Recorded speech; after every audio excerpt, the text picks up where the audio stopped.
Hello everybody, my name is Peyton Kuhn and this is my YouTube channel.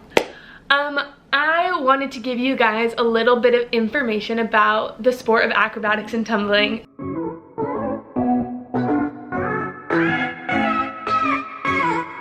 So I prepared some info about the sport that I really wanted to share. I wanted to go through like background of the sport and then also what a meet format looks like, because it's really different than your average cheer competition or gymnastics meet if that's where you're coming from.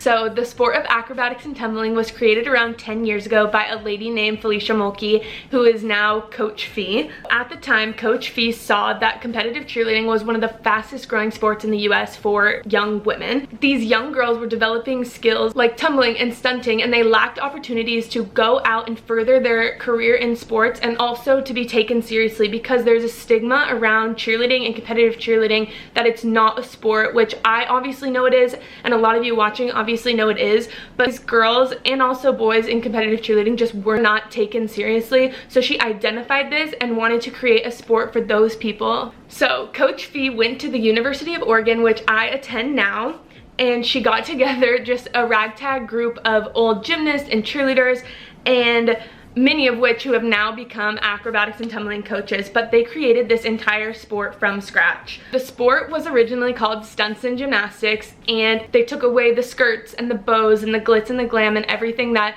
is competitive cheerleading. They wanted to serve these girls that were competitive just like me, that didn't want to stand on a sideline but wanted to continue their career and continue with the tumbling and the stunting and all those aspects. So after years and years of development, stunts and gymnastics became acrobatics and tumbling, and now there are over 30 universities offering this sport. And the best part is, as of August 1st, acrobatics and tumbling is now officially an NCAA emerging sport. So that's really exciting because they worked so hard for so long to make sure they had all this criteria built up to make this a real, quote unquote, a real sport. And that just means so many more schools are going to be added, and it's really exciting just to be part of history and part of the invention of a whole new sport that I hope really takes off. Now that you guys have all that background on this amazing sport, let's go into what a meet actually looks like.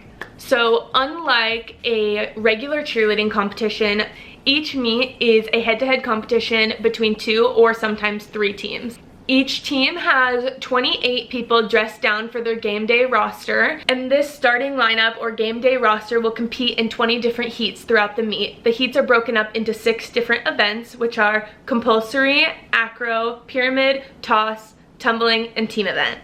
Similar to gymnastics and cheerleading, each heat is judged by a panel of officials, and these judges score based on a predetermined difficulty score, and then they take away deductions just like you would in gym or cheer. So like I said, there are 6 events, and the first is compulsory. Compulsory is like the basic level of acro, pyramid, toss, and tumbling, and when you compete, you're striving for perfection. In the compulsory event, each team competes an identical and predetermined set of skills, and they all start with the start value of 10. So in this event, you'll see a lot of 10.0 perfect scores because they are more basic level skills. The next 2 events are acro and pyramid events. Each of these has 3 heats within them. So acro 5, 6, and 7, that's the number of elements that's in each, or like the length of the sequence. And then pyramid has different requirements, like you do synchronized, or one has to have an inverted, which means upside down position, and one is an open pyramid where you can pretty much do whatever you want. After compulsory, acro, and pyramid event, you'll have a halftime, and then you'll move on to toss, tumbling, and team event. So tosses are what in cheerleading you call the basket.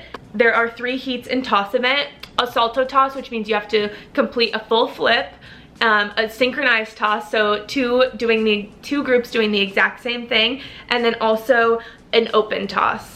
So in the tumbling event, you have 3 synchronized passes, a duo, a trio, and a quad, which is pretty self-explanatory: 2 people, 3 people, and 4 people. Then they also have 3 solo heats, which is when one athlete does a tumbling pass across the floor, and each of those solo heats has different requirements from the judges. And then lastly, it's to top off the whole entire meet is the team event, and it's the most similar to a cheerleading competition. It is a 2-minute and 30-second routine comprised of everything in one. There's acros, pyramids, tosses, tumbling. There's even a dance. The team event is high impact, so fun, so loud. You get to do it to music. It is the highest scoring, but also, in my opinion, the most difficult event in the whole meet.